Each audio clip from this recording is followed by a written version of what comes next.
필로폰을 본인의 의지로 끊을 수 있는 확률은 7%에서 8% 정도 됩니다. 만약에 이 얘기를 듣고 7, 8%에 내가 들어갈 것 같은데 이렇게 생각하신 분이라면 중독에 걸릴 위험물이 높다고 생각하시면 됩니다. 안녕하세요. 저는 인천시 마약퇴치운동본부에서 치료재활 부본부장을 맡고 있는 남경혜 약사라고 합니다.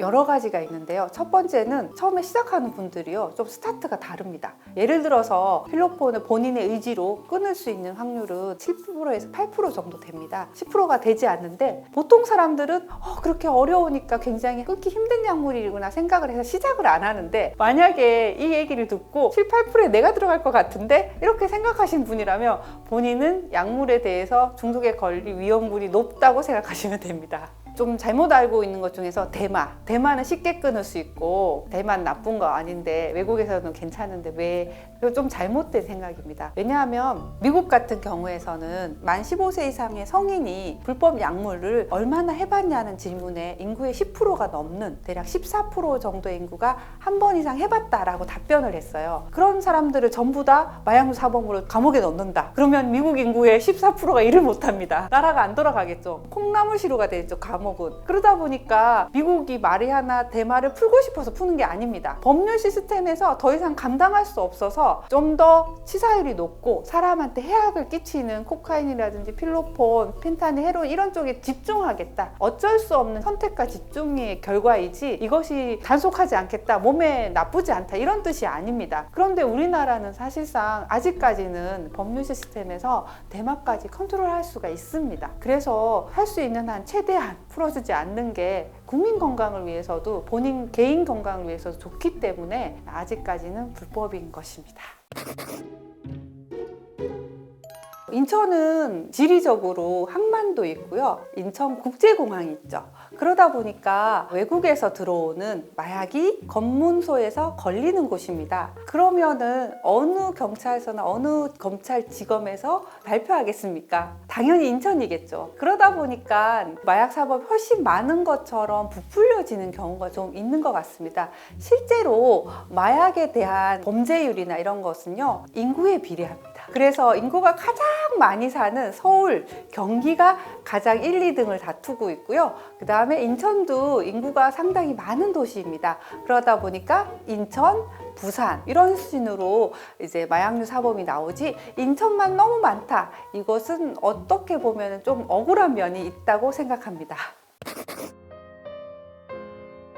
우리나라 같은 경우는 마약에 대해서 굉장히 보수적이고 엄격하게 관리하고 있어서 마약류 사용이라든지 빈도는 생각보다 높지는 않습니다. 그런데 그렇게 외국에서 오시는 분들 같은 경우는 나라에서 이미 많이 한다든지 아니면 대마 같은 경우가 합법적인 나라도 좀 있습니다. 그러다 보니까 이게 한국에서는 불법인지 모르고 대마를 하고 오신다든지 대마를 들여오다든지 그런 경우가 종종 있습니다. 그러다 보니까 입국할 때부터 아니면 외국인 고위험군이라 저희가 통칭하는데요, 그런 분들에 대한 교육이나 예방교육, 한국에서는 하면 안 된다는 이런 캠페인, 이런 것들이 좀 더 활발히 이루어져야 된다고 생각합니다. 모든 성인들이 약을 하면은 감옥에 가는 걸 다 압니다. 그럼에도 불구하고 재범률이 40%까지 나오는 이유는 우선은 약물 자체의 강력한 중독성 때문입니다. 초기에는 약이 좋아서 시작을 했지만 나중에 약이 없으면 일상생활이 불가능해지거든요. 그만큼 피폐해지기 때문에 어떻게 극복하려고 다시 약에 손을 대고 약물 자체의 중독의 힘에 의해서 몸이 이끌려가는 거죠. 결국은 재범이 되고, 그렇게 자꾸 재범을 하다 보면 사회로 복귀되지 못하고 극단적인 선택을 하는 약물 중독자들이 많이 있습니다.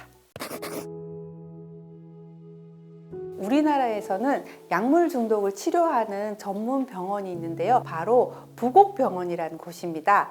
부곡병원 홈페이지에 들어가시면요, 오른쪽 상단에 중독 바로 알기 이렇게 표현이 돼 있을 거예요.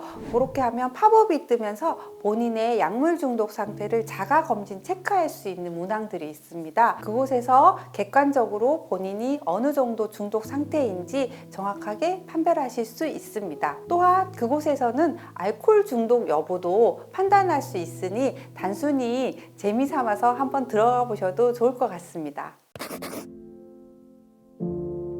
약물 중독은 숨고 피한다고 해서 해결되는 문제가 아닙니다. 본인이 중독 상태를 체크했을 때 중독성이 좀 높다, 치료가 필요하다는 상태로 나온다면은 적극적으로 치료에 임하셔야 됩니다. 우리나라는 개인정보법이 매우 잘 되어 있기 때문에 저희 마약퇴치운동본부 상담 전화로 연결해서 상담을 받으시거나 아니면은 인천 참사랑병원 같은 중독 전문 기관에서 외래를 통해서 진료를 받으셔도 되고요. 어떤 약물에 중독되었든지 간에 환자로 임한 상태에서는 범죄로 연결되지 않고 인도적 차원에서 얼마든지 치료받을 수 있는 기회가 있고 익명성도 보장되기 때문에 적극적으로 본인이 치료를 하셔도 좋고요. 여러 방법으로 치료에 임하시는 것이 좋을 것 같습니다.